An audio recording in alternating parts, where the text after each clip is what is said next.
ঠান্ডা নাকি গরম দুধ খেলে বেশি উপকার মিলবে জেনে নিন। মানুষের খাদ্য তালিকায় দুধ অন্যতম প্রধান খাবার। সর্বোচ্চ পুষ্টিমানের জন্যই দুধের শ্রেষ্ঠত্ব। দুধের অপরিহার্য উপাদান ল্যাকটোজ, যা দৈহিক গঠন ও মেধা বিকাশে সহায়ক।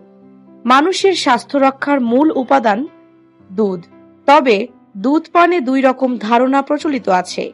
কেউ মনে করেন গরম দুধ শরীরের জন্য বেশি উপকারী, কারো মতে ঠান্ডা দুধই বেশি ভালো। কোনটা আপনার জন্য উপকারী সেটি আপনার শরীরের ওপর নির্ভর করবে। দুধে আছে অ্যামাইনো অ্যাসিড, বিভিন্ন ধরনের ভিটামিন, খনিজ পদার্থ যেমন chromium, manganese, iron, cobalt, copper, zinc, iodine ও সেলেনিয়াম।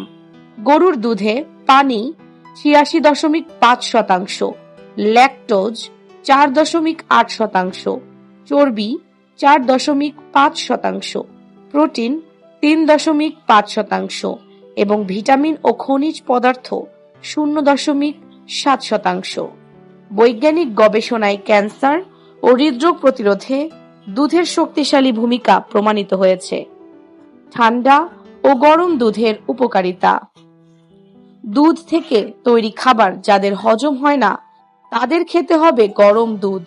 ঠান্ডা দুধ তুলনায় ভারী, হজম করা কষ্ট, আর গরম দুধে ল্যাকটোজেনের পরিমাণ কম থাকে, তাই এই দুধ সহজে হজম হয়।